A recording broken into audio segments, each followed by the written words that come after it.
Good morning, our viewers. My name is Dr. Adityanjee, and we are on the Council for Strategic Affairs platform.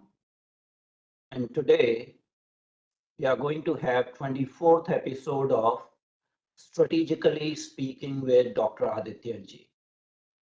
And we have a distinguished guest. But just to be on the record, today is Saturday, April 13th, 2024. Today is a highly symbolic day. It is a religious festival. It's a harvest festival for most of the people in North India, and the religious festival of Vaisakhi or Baisakhi for Sikh population of India when Khalsa Panth was started.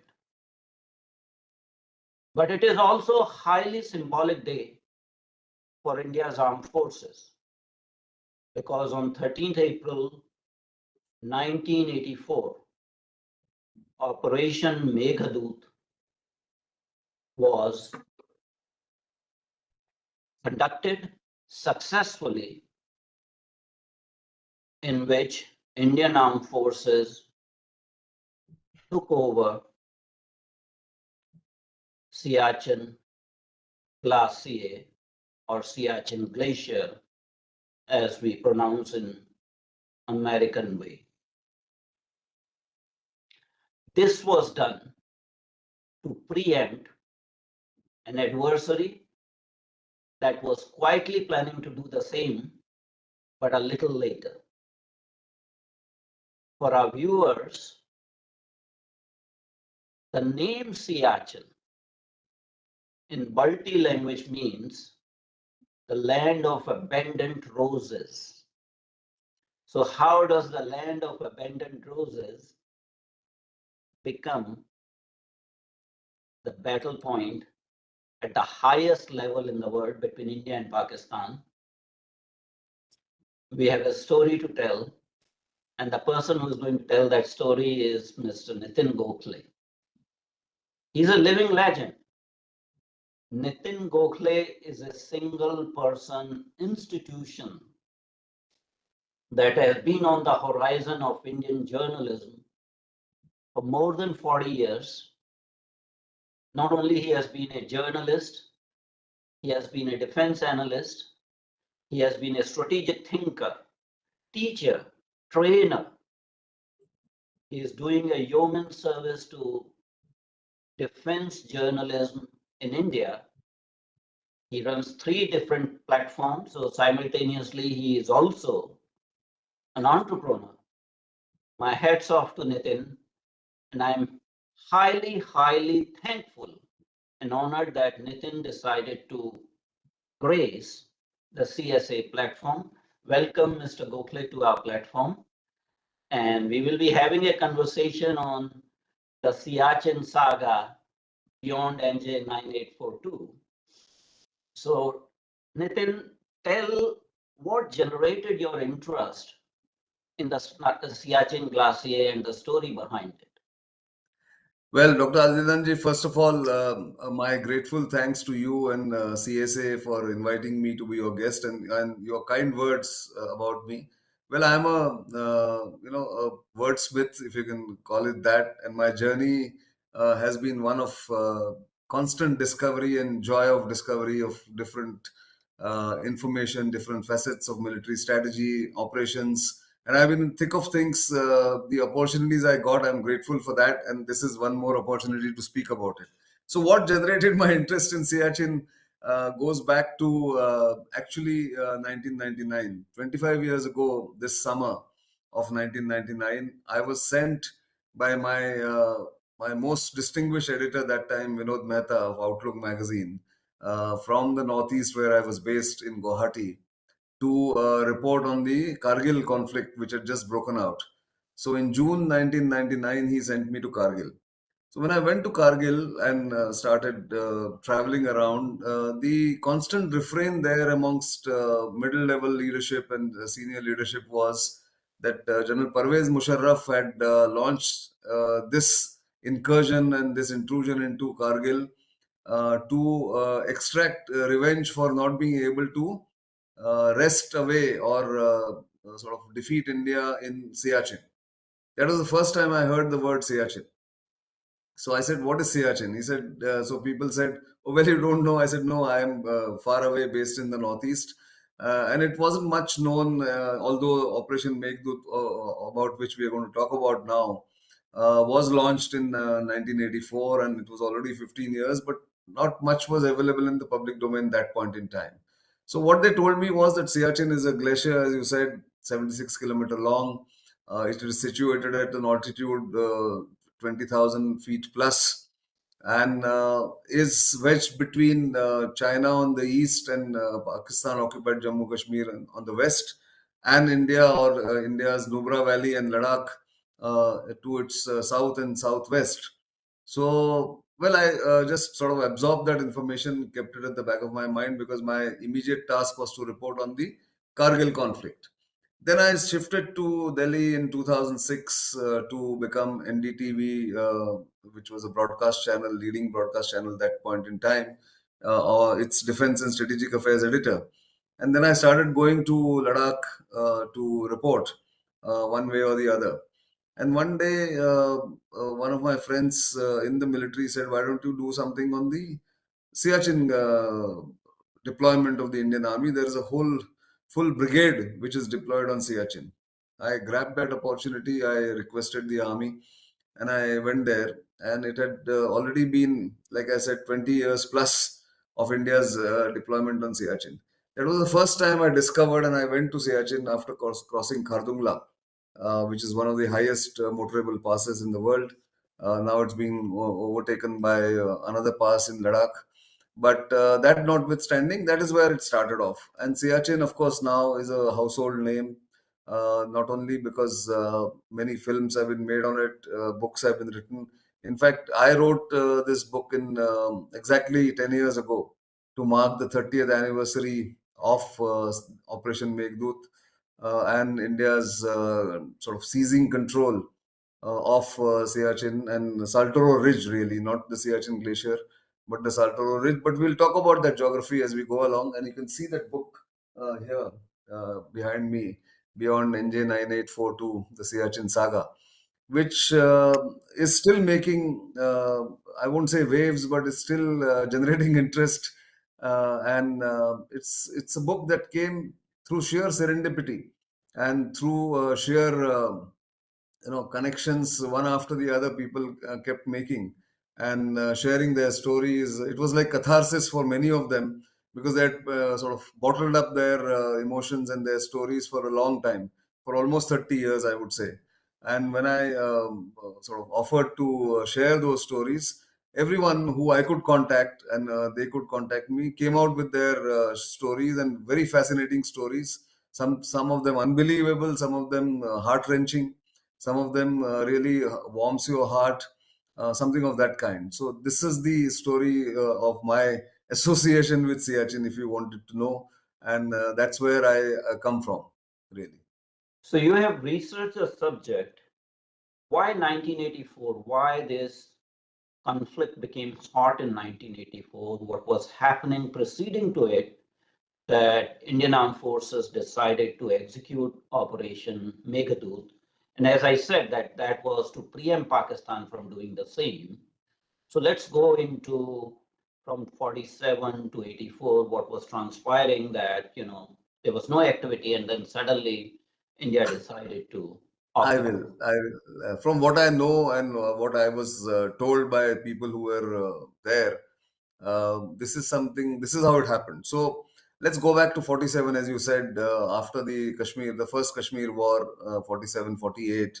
In 1949, there was this negotiations between the two sides, and they demarcated or agreed upon what was then called the ceasefire line between India and Pakistan, with the Jammu and Kashmir state being divided into two, what used to be called Pakistan occupied Kashmir. I prefer to call it Pakistan occupied Jammu and Kashmir, because ultimately all those areas, Kardu, Muzaffarabad, and all those places, Gilgit Baltistan, those northern areas, They were all part of the erstwhile Jammu and Kashmir state. So anyway, that's a different subject altogether. So from 47 to 1971, the line or the boundary or the line dividing the two nations was called CFL, or ceasefire line. Then in 1971, there were some areas that India captured, and also, of course, there was in between 1965 war that happened. India captured Hajipir. It was returned to Pakistan. All those vignettes of history everyone knows. But in 1971, the boundary was renegotiated, or some discussion again took place, and the CFL, the ceasefire line, was renamed as line of control, because then you had your both the militaries guarding the line of control on either side. So that line of control, when it was demarcated and finalized and signed and ratified by both sides, it started in Akhnur, or Jammu in Poonch area, and after traversing 746 kilometers or more, ended at a point called NJ9842. It's a map grid reference, and they said that the boundary or the border will go thence northwards after NJ9842, because the area beyond NJ9842, which actually is now the Siachen Glacier, or from Sasoma and beyond to its northeast and north and to north.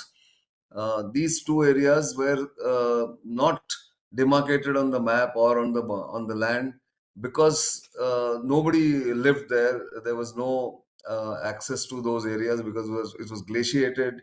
It was full of snow, and very few people passed through that area. So it was left hanging, if I may say so, the LOC.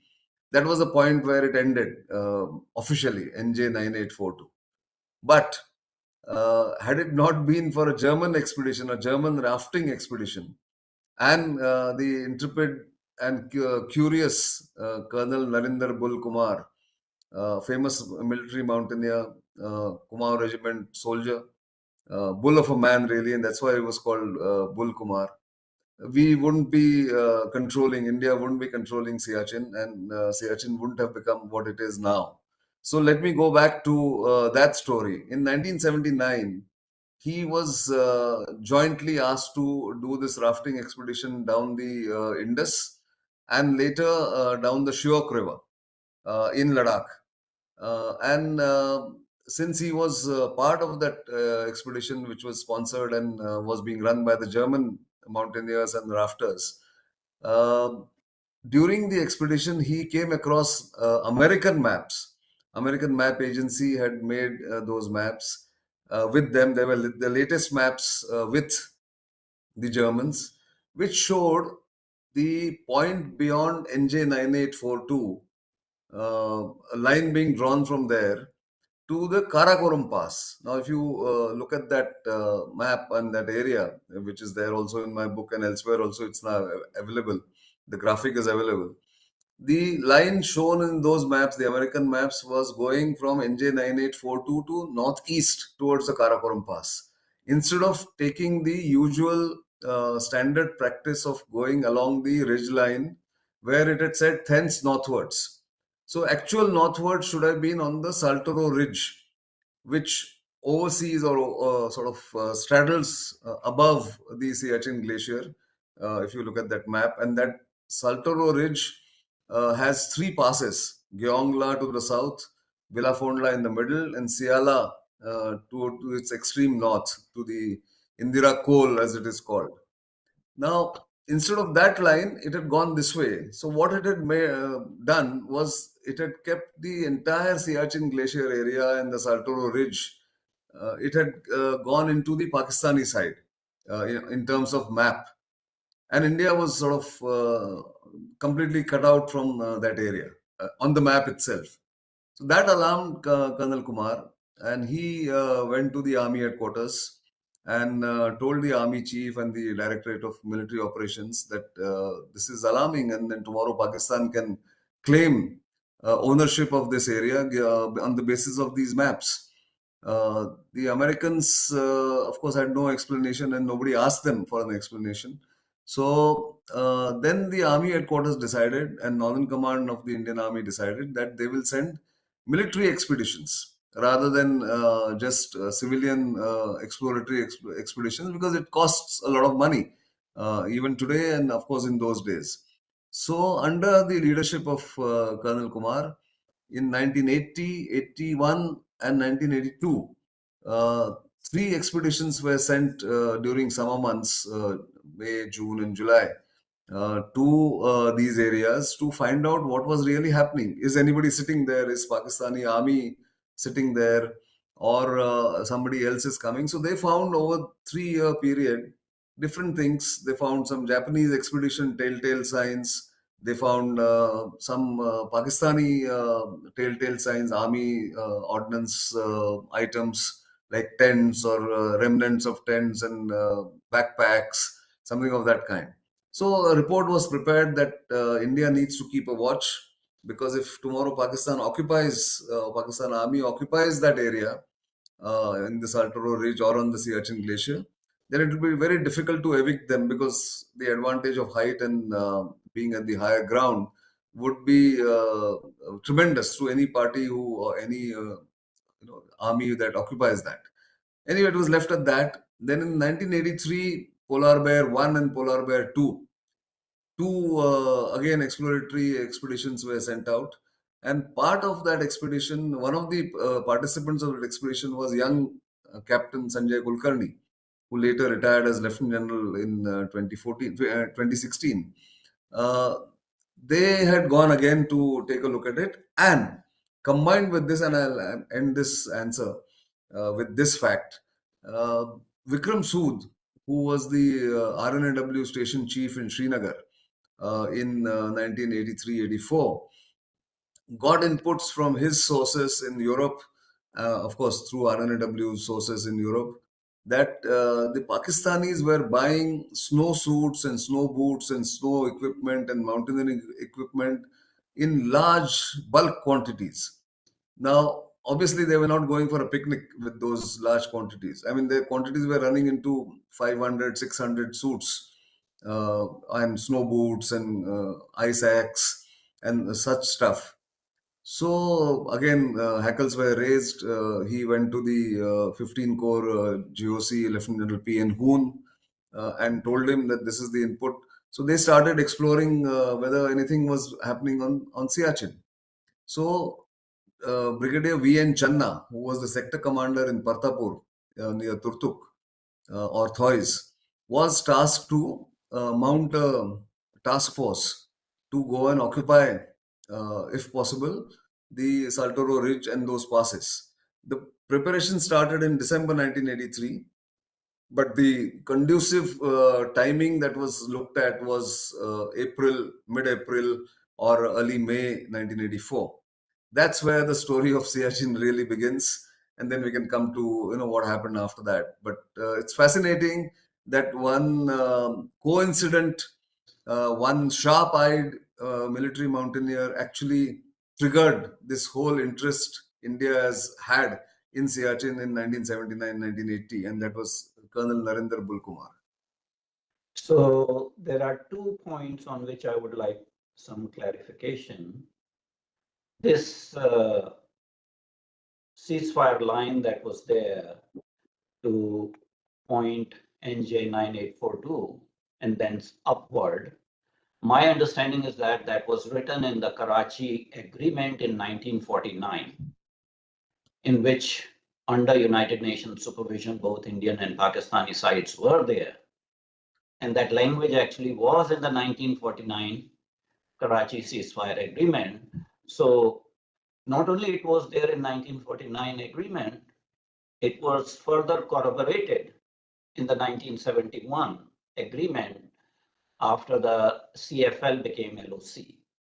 So it was very clear from 1949 onwards to both parties that the boundary has been demarcated till NJ 9842 and then northern up to the glaciers, that has to be demarcated later on. and it could not be done at that point in time. So both the sides knew, Pakistani side knew that it was not their territory in any way. Second thing is that this line you have mentioned from NJ 9842 to Karakoram Pass, going northeast, it's not going northeast towards China, it's going towards Tibet. So that's why I said Karakoram Pass and not China. Yeah. And the origin of that line is very interesting. It was drawn by an American cartographer in 1953, Robert Hodgson, who never visited the area, just looked at the maps and drew a line for United States Defense Agency, and it became part of the folklore. So the question comes, if United States developed some maps, what were we doing? We were not aware of these maps. We were not. Actually, we were not until. That's why I said that United States always played games, and it of course had a much closer relationship with Pakistan, as we know, post 1965, 1963, if you want to call it that. And therefore, none of our cartographers, none of our military planners actually paid attention to this cartographic maneuver, if I can use that word correctly, or cartographic aggression, if you go on the Pakistani side, because they were happy to have those maps validated. And therefore, they kept sending expeditions, and they kept allowing civilian expeditions by charging them money. Lots of Japanese expeditions went to Siachen in the early 80s, 1980, 80, 81, 82. And that's what our military mountaineering expeditions also found. Of course, the Japanese were happy to do that because they were seeing it as a kind of a civilian expedition which they were conquering and entering new unexplored areas. Pakistanis were earning money, and at the same time they were gaining some strategic foothold, or at least so they thought. But we know what happened after that and how tables were turned because of intrepid Indian soldiers, Indian planners, Indian officers, Indian military officers, and what happened after that. But you're right, it was an American. In fact, it was done to demarcate what they call the ADIZ, the Area Defense Identification Zone. So for flights flying in those areas by the Americans. But be that as it may, this accidental discovery by Colonel Kel Kumar saved the day for India.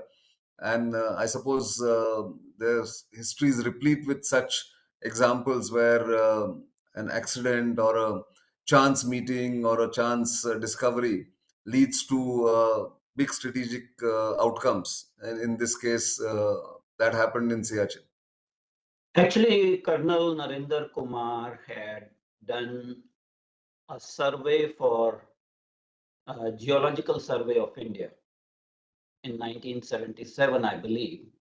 And that was done openly. Pakistan knew about it, whole world knew about it, because that was part of actually some geological kind of world celebration. So as part of it, Indian government did that survey.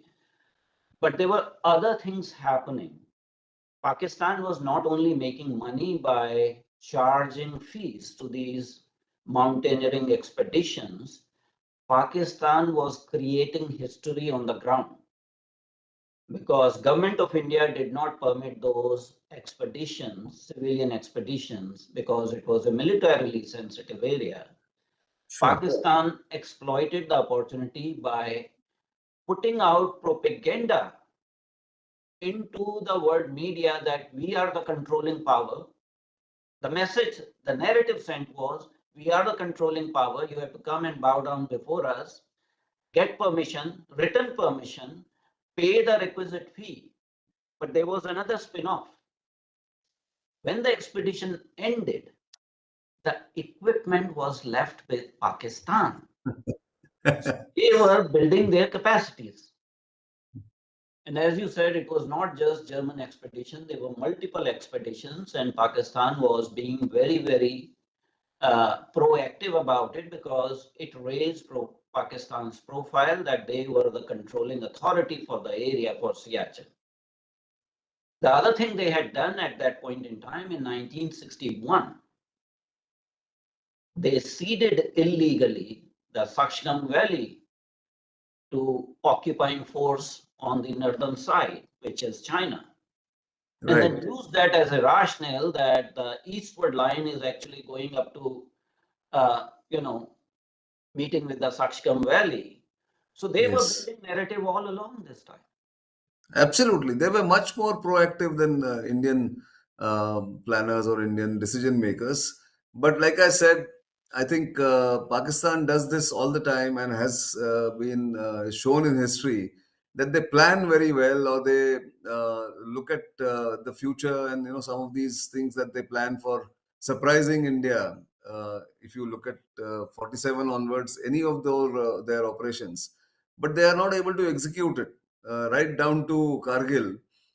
They cannot carry it through to its logical end, and from their point of view, to a victory. And therefore, they have been defeated in every such adventures or misadventures that they've done. Even same thing happened with Siachen. They had the advantage of the being the first mover in that sense on Siachen, but ultimately they couldn't take control of Saltoro Ridge, and which is again an intrepid military leader like Brigadier Channa, who sort of looked at what happened and what should be done and why on Baisakhi, which again we can talk about when we go along. But you're right, absolutely, that Pakistan was much more proactive in those years.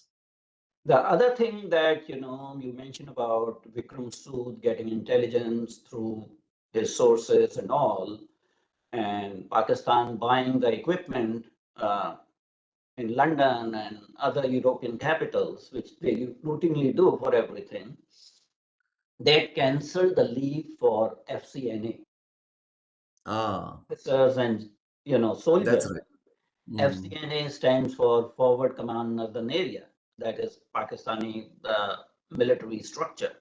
So when you cancel the leave en masse, it is one and only one conclusion in defense establishments that there is something serious going to happen. It's a dead giveaway. Yeah. So there were multiple reasons that India had to move in when India moved in. Coming to this German expedition, one was a mathematician, other was a physicist. They were civilian mountaineers, enthusiasts, rafters, whatever you may call. Their description of Colonel Kumar is not very flattering. No, I'm aware. Yeah. Where does that hostility come from? Any ideas?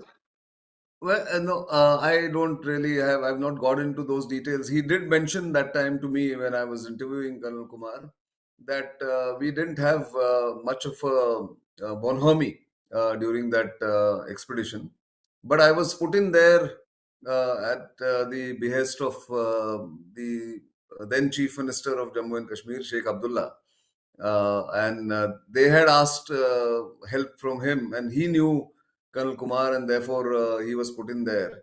I didn't really probe that deep into that aspect, but if you have the information, please tell the viewers what exactly happened. Well, broadly speaking, you are right, but yes, they approached through Sheikh Abdullah. One of them had taken a picture of Sheikh Abdullah when he was released from the jail in 1984. Right. So when they arranged a meeting, they went and gave him that picture. So Sheikh Abdullah was highly impressed with them and facilitated things. But the bottom line is that they accuse Colonel Kumar of being quote unquote publicity hogging, publicity grabbing, wanting attention. And they keep on saying in there's an article on ORF website by Amit Paul, who also has written a book on Operation Meghdoot and was on our platform just 10 days ago to talk about the same issue. Right. This article came, I think, 4 days ago. I So there see. he I, has actually published Mhm. his interviews with these German explorers and their own undertakings, their writings and all. So they don't put a very flattering picture of Colonel Kumar. Yeah. They Mhm. had the audacity to call all this Operation Meghdoot and subsequent occupation and war as an absurd situation without even realizing what they're talking about. Yeah, so well, that Western hostility and Western dismissive attitude has been there, as we are aware. But we know the reality, what exactly happened, and why India is there, and why they went decided to go and occupy.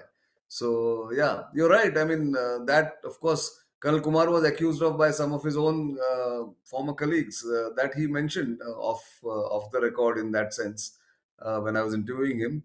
But I thought, he was a much larger contributor to the cause, and one had to just, keep aside all these sniping that was being done by others. I think it was their sense of dismay that he did what he did. That's right. Absolutely. And No, they what he did was tremendous and strategically very important. he did his duty as a soldier and as an Indian citizen, what needed to be done. And he was Exactly. not going to gratify some ragtag group of explorers from the West who had That's their right. own agenda. So I just wanted to put this on that No, how, you're right. And I'm glad you put that out because I didn't know this. I mean, that they had dismissed him as a publicity hog. But anyway, good luck to them. People know Colonel Kumar better than that. yes. So now we come to 2024. Both of you and I agree that it was a justifiable operation from defense perspective and strategic perspective. But a lot has been written about it. The liberal position is that more than 2,000 Indian soldiers and officers have died in this conflict. Only 220 have died because of the enemy fire. Rest of them died because of the extreme weather conditions. And the liberal thinkers will say, why do you need to occupy this? What would be your answer to those critics? My answer would be simple that liberals can afford to have the luxury of saying that vacate Siachen because it has no meaning strategically, or it is the cost is too high, not just in terms of financial cost, but in terms of human lives, like you mentioned. In any case, I think official Indian army figures or Indian military figures of the fatalities on Siachen Glacier is about 1,300, if I'm not mistaken, and thereabouts. And out of that, most of the 95% have been, or 90% have been because of the weather-related issues. But that aside, figures are figures. Ultimately, statistics can be played one way or the other. But the importance of Siachen as a strategic outpost for India's defense or Ladakh's defense cannot be overstated even in 2024. And again, it needs to be explained in simple terms. Just look at the map, look at what is to the east of Siachen Glacier, look at what is to the west of Siachen Glacier, and look at what is to the north of Siachen Glacier. The Saksham Valley that you mentioned, which was ceded by the Pakistanis in 1963 to China, and the CPEC, the China Pakistan Economic Corridor, going through the northern areas of what is illegally occupied by Pakistan, the part of Jammu and Kashmir state, erstwhile Jammu and Kashmir state, now Jammu and Kashmir. Therefore, I call it Pakistan occupied Jammu and Kashmir. If you look at that entire picture, the holistic picture, then the deployment of the Indian Army on the Siachen Glacier acts as a wedge between China and Pakistan. China to its east, to Siachen's east, and Pakistan to its west and south. Because of that wedge, there is no handshake possible between the two adversaries of India, and therefore any collusion, any evil design that they may have against India in Ladakh can be negated because of the deployment of the Indian Army, permanent deployment of the Indian Army on the Siachen Glacier and on the Saltoro Ridge. That's my simple answer, and therefore it is strategically important. Liberals can keep on talking about low-hanging fruit and how the peace park can be created on Siachen, which was one of the major narratives that was being built in 2006, 2007. Fortunately, the army shot it down. The Indian army shot it down, and it never saw the light of the day. But no, I mean, all the more reason today because of China's aggression in Eastern Ladakh.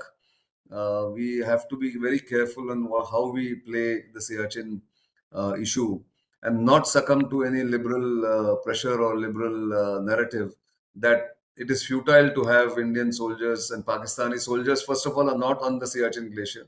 They don't even see the Siachen Glacier. They are to the west and the south, deep down on the lower reaches of the Saltoro Ridge, on the reverse slope of Saltoro Ridge.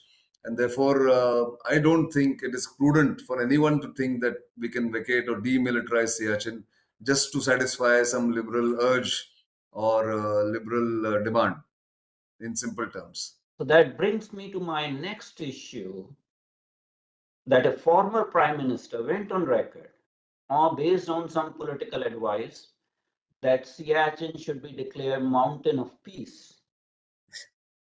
I was referring to Dr. Manmohan Singh at that point in time. So the question comes, where was he getting his advice?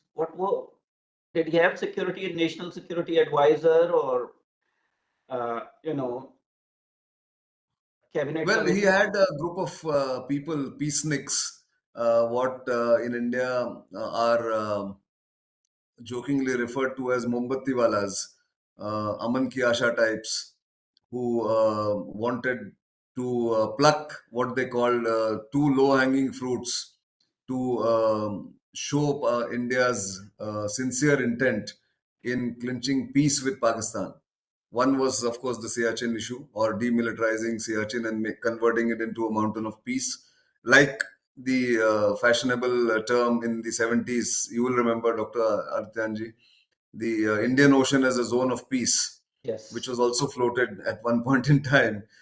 Something similar was floated here. And the second issue, which was pushed by the peaceniks and the Aman Ki Asha types, was the settlement of the Sir Creek issue in Kutch, the dispute there.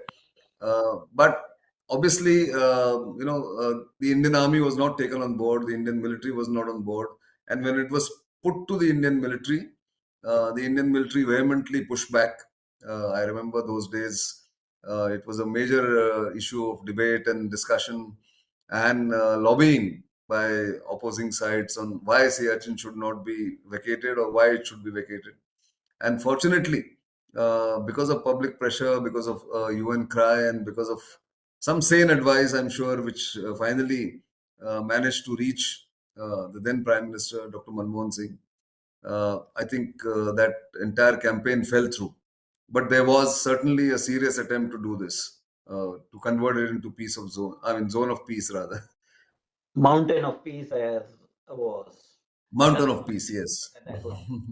But my Yes. understanding is that this was not the first attempt by the peacenik lobby for Hmm. India to vacate. Some trial balloons were also blown up in late 1980s when Rajiv Gandhi was the prime minister.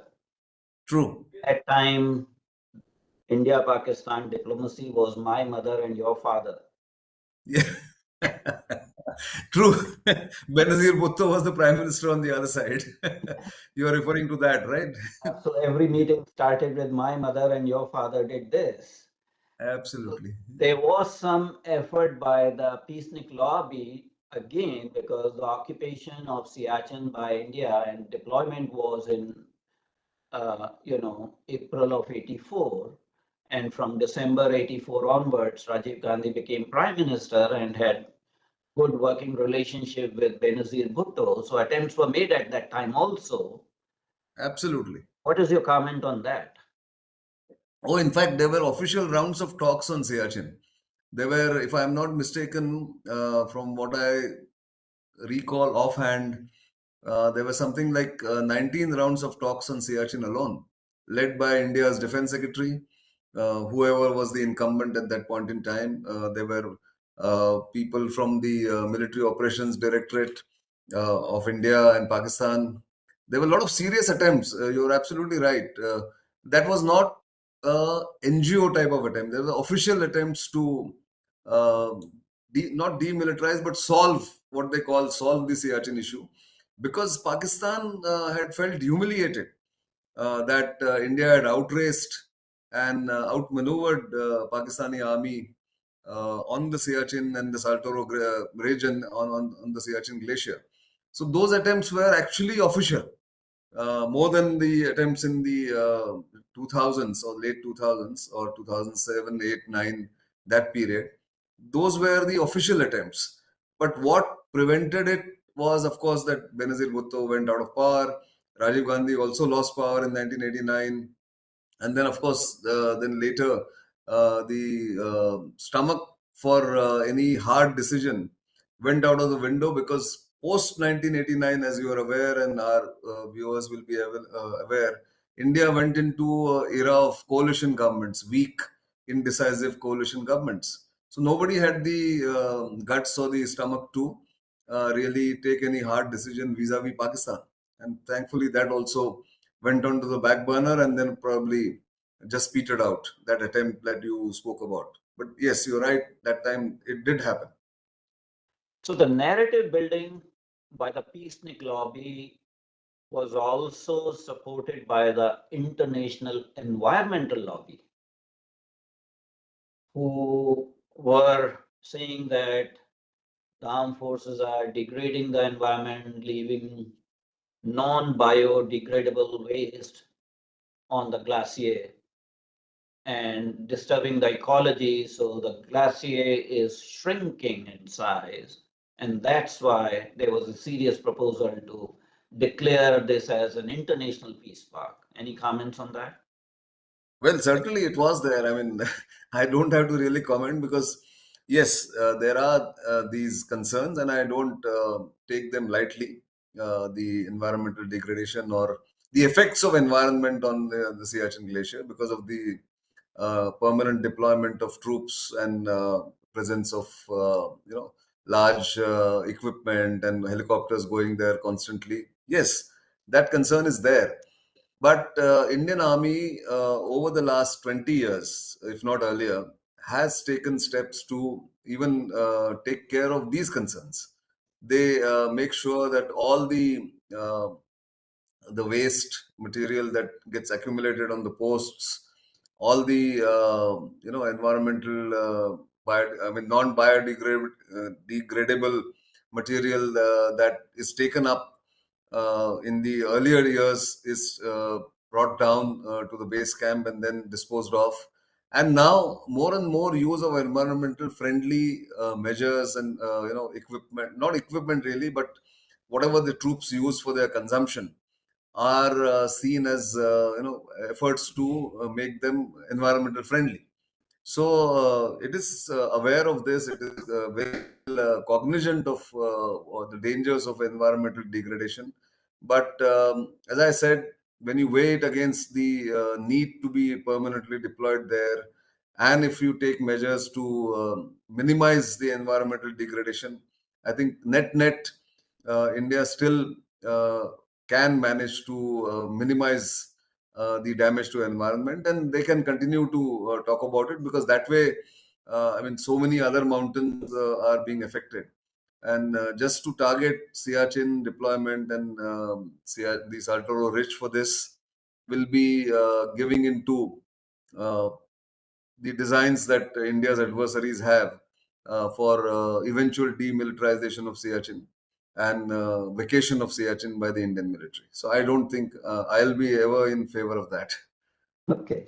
So besides the strategic argument for continued control and deployment on Siachen Glacier, is there any other issue that forces us to continue what we are doing from any other perspective for India? Well, there's one thing which is now clear in the last 4 years. Um, and not that it needed any clarification or it needed any validation, but nevertheless, for the world, one can talk about what the Indian troops have achieved in the standoff with China.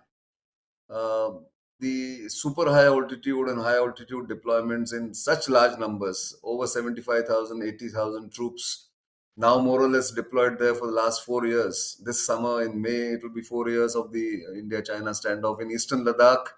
And then, of course, if you go down, right down to the east towards Arunachal Pradesh and Sikkim in between and Uttarakhand, then the number of troops that have increased in super high altitude areas, obviously it creates its own problems. There are own challenges in that doing that. But the Indian Army has been able to adapt and uh, get deployed on those high altitude and super high altitude areas precisely because most of its units, infantry units and artillery units and others and the doctors have had the experience of being deployed on Siachen. And if this experience wasn't there, if this habit of acclimatization, of three-stage acclimatization, of the Siachen Battle School inculcating habits of going up the mountains and the precautions that you need to take in rarefied atmosphere where the oxygen is nearly 20%, only 20% of what we normally, you and me, breathe at sea level. Uh, all those habits and all those SOPs that have evolved over the years on Siachen Glacier deployment have come in handy for India during the standoff with China. And therefore, it has been easier than it otherwise would have been to block and to stand firm against China and the PLA in the eastern Ladakh area. That has been a great advantage for Indian troops and the Indian military.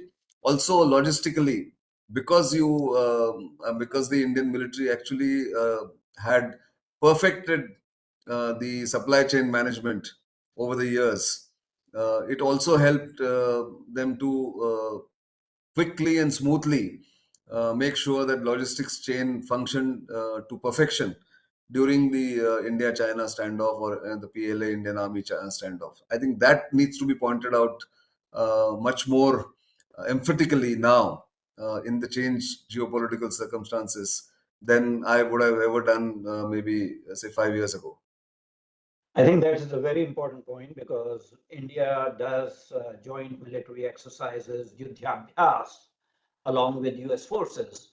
And it's, in fact, Indian Defense Forces have been teaching the US Army how True. to conduct high altitude warfare because of the Siachen experience. But for civilian population of India, I have only one word. Why Siachen? And that one word is water. Sure.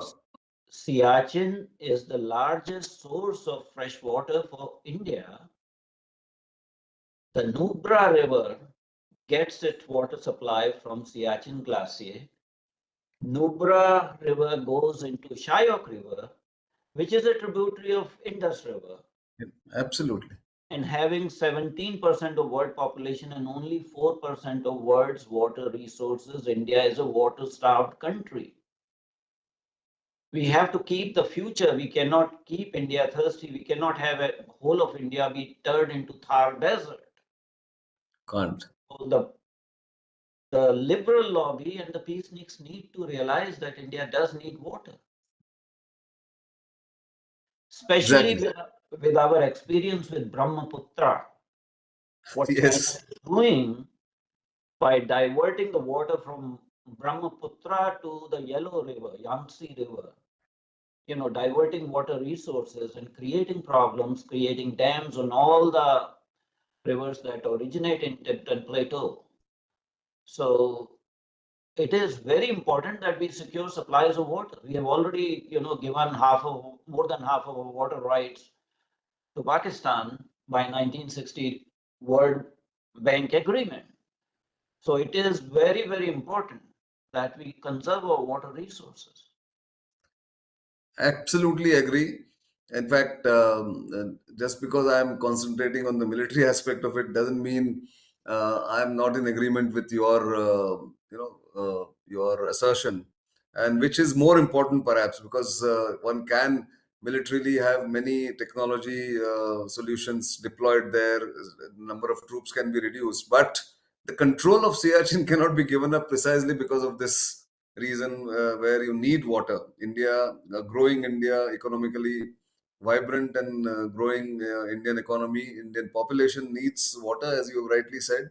And if we don't, sort of preserve it, preserve the control or continue to have the control, we might lose it because the Chinese may play foul in the northeast, which they are perfectly capable of.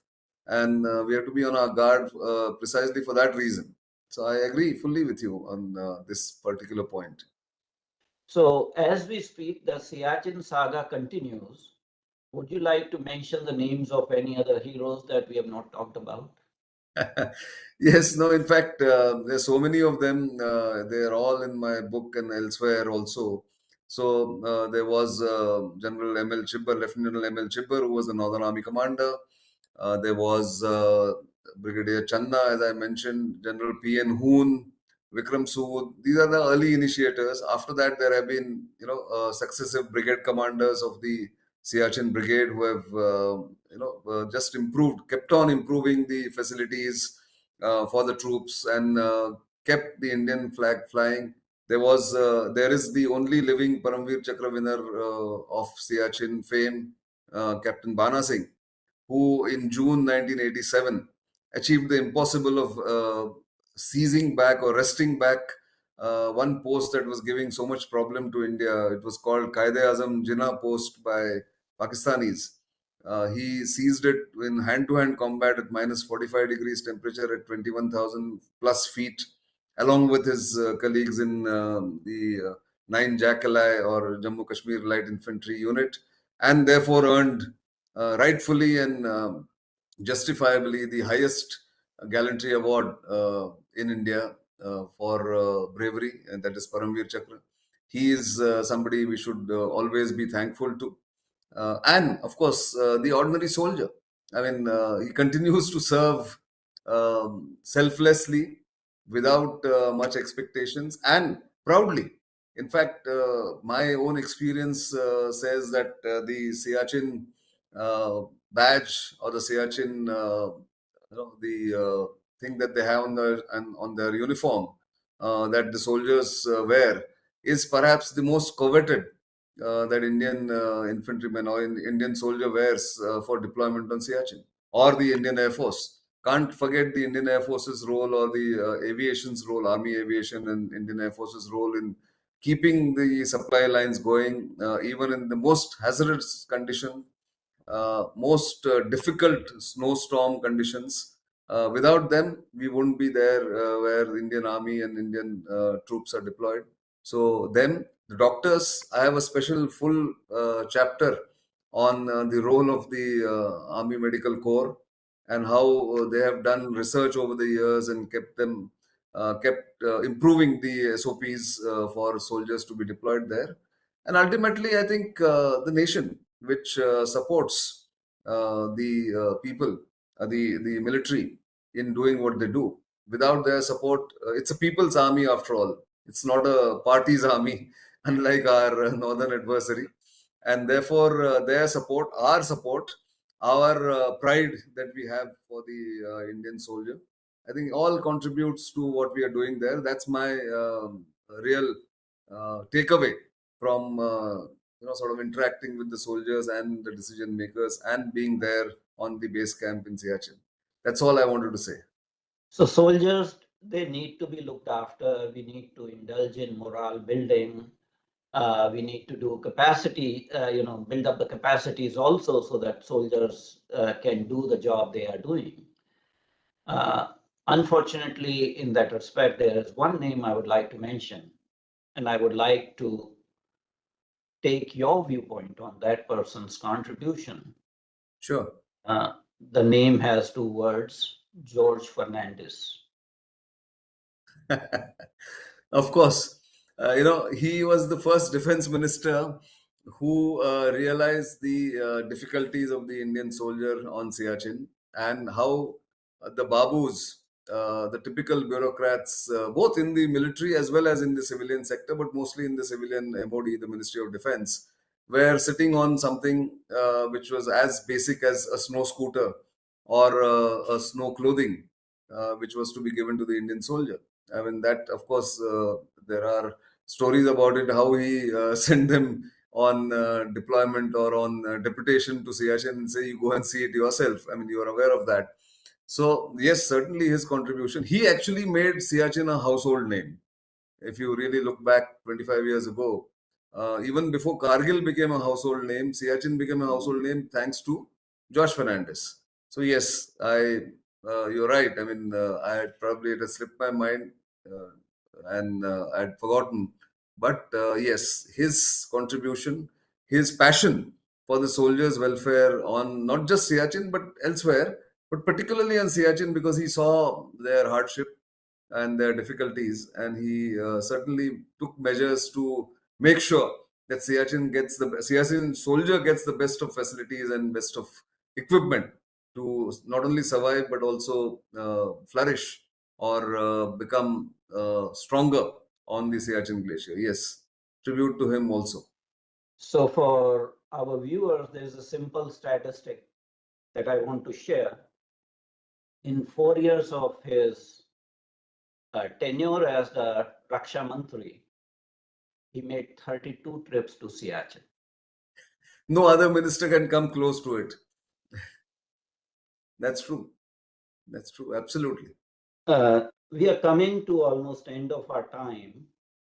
So I'll use this platform and I'll use your advice. Won't it be appropriate to recognize the soldiers, the officers, the other people who have contributed to this cause to declare April 13th by Indian Armed Forces as the Siachen Day? Any comments? Oh, I mean, wholeheartedly endorsed, Dr. Adityanjee. It can be declared as a Siachen Day, like we have the Vijay Divas Yeah. on 26th April in Kargil. We have the other Vijay Divas on 16th December to commemorate the victory in the 1971 war. We can certainly have that, and I don't see any reason why it cannot be done. I think probably we can, I won't say mount a campaign, but we can certainly, put our uh, efforts together, pool our resources, and push for this to be recognized as the Siachen Day. Certainly. And of course, it is the 40th anniversary to introduce this idea as a trial balloon on 40th anniversary of Operation Meghdoot. That actually gives me pleasure to give this suggestion that we do need to celebrate Siachen Divas or Siachen Day. Absolutely. No, I agree. And more people are getting aware of this. Thankfully, the Indian Army has also put out, and the MOD has also put out a very good, kind of primer to Operation Meghdoot and how it is completing 40 years today, 13th April 2024. And we must continue to celebrate the bravery, the valor, the stories, the adjustments, the sacrifices the soldiers have made and their families have made. I think and in my limited capacity at least, I'm always there to contribute to that effort to keep this memory alive and keep this flag flying high as far as Siachen is concerned. It has been absolute pleasure having you, Nitin, on our platform and having this conversation about Siachen. This is the first time you are coming on our platform, but I promise you this will not be the last time. I'll keep I on agree. asking you I agree. to come to our platform in various capacities. To our viewers, I just want to give one simple piece of information that it is not only Nitin's commitment to Siachen, but when he made the trips to Siachen, he was accompanied by Mrs. Neha Gokhale. Well, thank you for remembering that. Without her, I won't be doing what I'm doing, because she is the invisible force behind me for all the adjustments and all the encouragement that I get. So thank you for remembering that, and thank you for having me on this platform. We've been trying to come together to discuss various things, but certainly, like you said, this won't be the last time. I'll be more than happy to join the conversations and contribute wherever I can. But thanks very much for giving me this opportunity. Thank you very much indeed to Nitin Gokhale. And Pleasure. viewers, we will be reconvening at 10 a.m. Eastern Standard Time, United States, for a roundtable discussion of the CSA on roadblocks to the FMCT, Fissile Material Cutoff Treaty. So I hope that our viewers join for that. And with that, namaskar. Thank you very much indeed. Namaskar and thank you. Thank you. Dhanyavad.